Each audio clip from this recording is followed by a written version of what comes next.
Pernah dengar nggak sebuah nama yang seolah-olah ya berbisik tentang kekayaan yang tak terhingga, tentang konspirasi masa perang, dan sebuah misteri yang terkubur puluhan tahun lamanya? Nama itu harta karun Yamashita. Sebuah legenda yang sampai hari ini terus bikin para pemburu harta karun dan sejarawan penasaran. Tapi, apa sih sebenarnya harta karun Yamashita ini? Apa ini cuma mitos yang dibesar-besarin aja? Dongeng tentang kekayaan yang kayaknya mustahil banget gitu? Atau jangan-jangan ada kebenaran yang terkubur di balik semua cerita ini?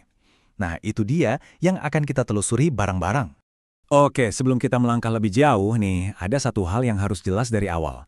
Ini tuh bukan kisah yang punya akhir bahagia atau bahkan akhir yang pasti. Sumber-sumber yang kita lihat juga setuju kalau kita ini lagi berhadapan sama sebuah teka-teki sejarah. Misteri yang isinya tuh klaim, spekulasi, dan sampai sekarang, yaitu belum ada jawaban pastinya. Oke, untuk bisa paham teka-teki ini, kita mesti mulai dari awal banget. Sebenarnya, apa sih yang kita bicarakan waktu kita nyebut nama harta karun Yamashita? Jadi poin paling pentingnya tuh ini, harta karun Yamashita itu bukan harta karun bajak laut zaman dulu ya, bukan. Ini diduga kuat adalah hasil jarahan super besar-besaran yang dilakuin sama tentara kekaisaran Jepang. Coba deh bayangin, emas batangan, permata, artefak-artefak yang nilainya nggak terkira, semua dikumpulin dari seluruh Asia. Wah, jarahan sebesar ini jelas nggak terjadi dalam semalam kan? Nah, untuk ngerti asal-usulnya, kita perlu mundur sedikit ke salah satu periode paling kelam dalam sejarah modern.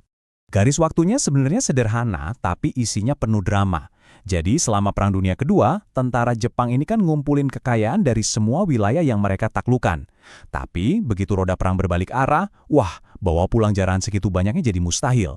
Nah, katanya nih, dalam kepanikan dan putus asa jelang kekalahan, mereka melakukan satu-satunya hal yang bisa mereka lakukan, menyembunyikannya. Oke, pertanyaan logis berikutnya kan, di mana? Memangnya di mana harta sebanyak itu bisa disembunyikan? Nah, jawabannya ini membawa kita jauh lebih dekat dari yang kita kira. Menurut legenda, harta karun itu nggak disembunyiin di satu titik aja, tapi disebar di seluruh Asia Tenggara. Dan, yang paling relevan buat kita semua, Indonesia disebut-sebut sebagai salah satu lokasi persembunyian utamanya. Nah, inilah yang bikin legenda ini rasanya jadi deket banget dan nyata buat banyak orang di sini. Jadi, setelah puluhan tahun pencarian, setelah ekspedisi yang jumlahnya udah nggak kehitung, dan banyak banget klaim-klaim yang kadang sensasional, kita akhirnya sampai pada kesimpulan yang, ya, nggak bisa dihindari dari cerita ini. Setelah semua pencarian itu, semua ekspedisi, semua teori yang ada, kita balik lagi ke satu kesimpulan yang sederhana, tapi kuat banget.